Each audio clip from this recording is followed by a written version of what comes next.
লীলা পুরুষোত্তম শ্রীকৃষ্ণ দ্বাদশ অধ্যায় অঘাসুর বধ। একদিন শ্রীকৃষ্ণ বনে প্রাতকালীন ভোজন সম্পাদন করবার ইচ্ছায় খুব সকালে ঘুম থেকে উঠে মধুর সুরে তার শিঙ্গা বাজিয়ে গোপু সখাদের ঘুম ভাঙালেন এবং গোবৎসদের সামনে নিয়ে বৃন্দাবনের বনের দিকে যাত্রা করলেন। এইভাবে কৃষ্ণ তার হাজার হাজার বন্ধুদের একত্রিত করে বনভোজনে চললেন। তাদের সকলেরই হাতে ছিল লাঠি, বাঁশি, শিঙ্গা এবং খাবারের থলি। তাদের প্রত্যেকে হাজার হাজার গোবৎস তত্ত্বাবধান করছে। এই বনভোজনের সম্ভাবনায় তারা সকলেই আনন্দে উৎফুল্ল হয়ে উঠেছিল। তাদের প্রত্যেকেই তাদের নিজেদের গোবৎসদের যত্ন সহকারে রক্ষণাবেক্ষণ করছিল।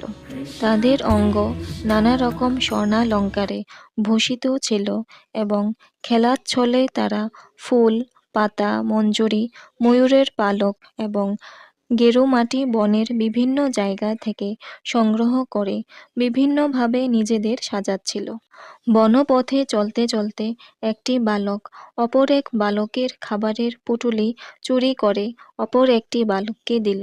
যার খাবারের পুঁটলি চুরি হয়েছে সে যখন তা জানতে পেরে সেটা নেবার চেষ্টা করল, তখন সেই বালকটি পুঁটলিটি অন্য একটি বালককে ছুঁড়ে দিল।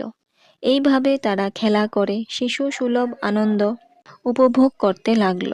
কৃষ্ণ যখন কোনো বিশেষ দৃশ্য দেখবার জন্য অনেকটা এগিয়ে যেতেন, তখন তার অনুবর্তী বালকেরা কে তাকে প্রথম ছুঁতে পারে সেই উদ্দেশ্যে তার দিকে ছুটে যেত। কেউ বলতো, আমি কৃষ্ণকে প্রথমে ছোঁব। অন্য কেউ বলতো, না তুমি পারবে না, আমি প্রথম কৃষ্ণকে ছোঁব। কেউ তাদের বাঁশি বাজাতো, আবার কেউ মোষের শিংয়ের তৈরি শিঙ্গা বাজাতো। তাদের মধ্যে কেউ আবার আনন্দে অধীর হয়ে বনের ময়ূরদের অনুসরণ করত এবং কোকিলের ডাক অনুকরণ করত। আকাশে উড়ন্ত পাখিদের ছায়া অনুসরণ করে তারা সেই পাখির গতিপথের অনুবর্তী হতো। কেউ আবার বাদরের কাছে গিয়ে নিঃশব্দে তাদের পাশে গিয়ে বসত। কেউ আবার নিত্যরত ময়ূরের অনুকরণ করত।